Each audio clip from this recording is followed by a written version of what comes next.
Salut à tous, bienvenue dans les brèves de l'Écho. Selon le ministère des Finances, la pandémie du coronavirus causera au Trésor public camerounais une perte de recettes globalement estimée à 768 milliards de francs CFA au cours de l'année 2020.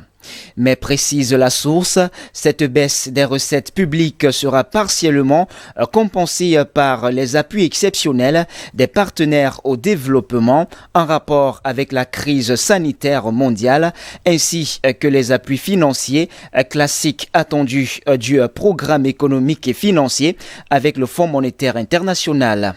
Ces ressources financières supplémentaires ont eu pour avantage d'amoindrir la baisse du budget.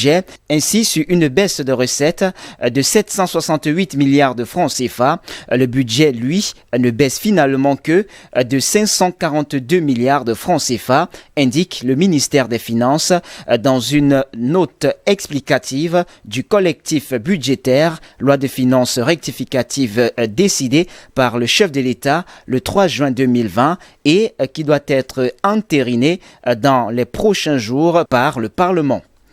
Pour rappel, ce collectif budgétaire a fait passer le budget de l'État pour le compte de l'année 2020 de 4 951,7 milliards de francs CFA à finalement 409 milliards de francs CFA. Cette baisse drastique est le fait des conséquences de la pandémie du coronavirus sur l'économie camerounaise. En raison de ce réajustement du budget 2020 de l'État, les allocations antérieurement faites aux différentes administrations ont connu une réduction de 20% à printemps. À en croire le MINFI, ce collectif budgétaire a été élaboré sur l'hypothèse d'une récession économique au Cameroun en 2020 à la suite de la pandémie du coronavirus.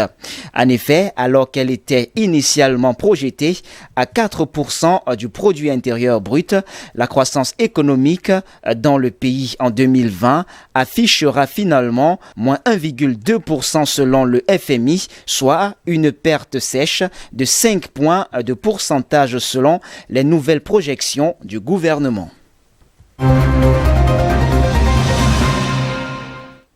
Et puis toujours dans le collectif budgétaire rendu nécessaire par la crise du coronavirus, le plan triennal spécial jeune pour développer la petite économie a sauvé in extremis son enveloppe de 6,6 milliards de francs CFA au moment où plusieurs lignes budgétaires ont été supprimées. Dans une correspondance datée du 26 mai 2020, le secrétaire général de la présidence de la République, Ferdinand Ngongo, a demandé au ministre des Finances, en exécution des très hautes instructions du président de la République, de bien vouloir confirmer la reconduction du plan triennal spécial jeune dans le cadre du collectif budgétaire. En réalité, le PTS jeune confié en 2016 au ministère de la Jeunesse et de l'Éducation civique, le MINJEC, souffre du manque de financement malgré l'engouement des porteurs de projets. Le MINJEC indique qu'au terme de l'année 2017 et conformément aux objectifs fixés par le PTS, 507 614 jeunes ont manifesté leur intérêt à bénéficier d'un accompagnement de l'État. Une année et 4 mois plus tard, soit en avril 2019, 763 225 candidats ont été inscrits auprès de la plateforme électronique dédiée à ce projet.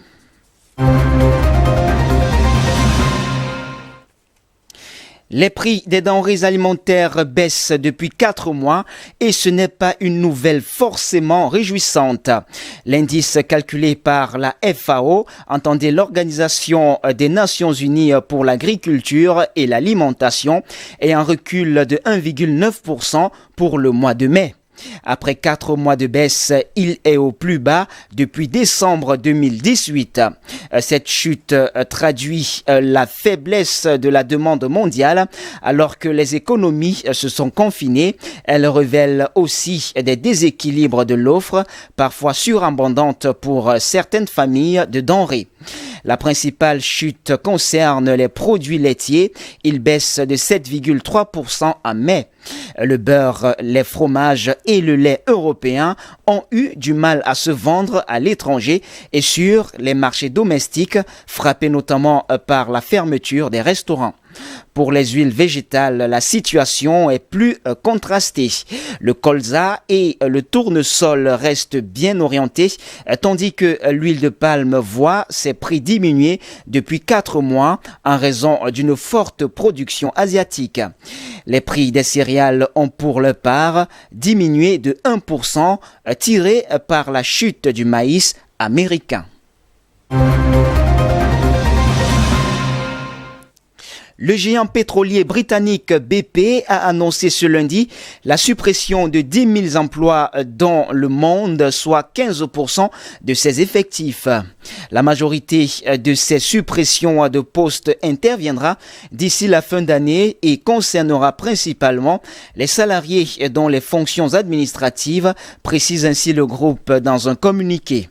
La répartition géographique des suppressions d'emplois n'a pas été dévoilée, mais elle pourrait concerner 2000 personnes au Royaume-Uni où le groupe emploie 15 000 personnes. La hiérarchie ne sera pas épargnée puisque BP va réduire d'un tiers le nombre de hauts dirigeants au nombre de 400 pour l'instant. Ces annonces ont été faites par le directeur général Bernard Lounet lors d'une conférence en ligne destinée au personnel de BP qui compte 70 000 salariés. Ce sont des difficiles décisions à prendre, a souligné le patron dans un email aux salariés. Mais nous devons faire ce qui est bon pour BP et cela nous aidera à être plus performants, a-t-il ajouté.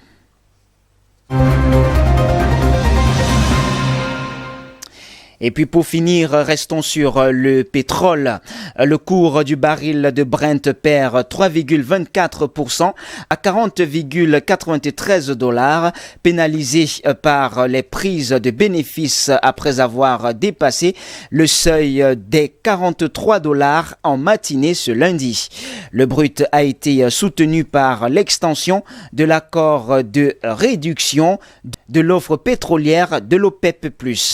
Afin de continuer de soutenir les cours du pétrole, le cartel et ses partenaires dont la Russie ont décidé de prolonger de fin juin à fin juillet la réduction de 10% de l'offre mondiale, soit l'équivalent de 9,7 millions de barils par jour.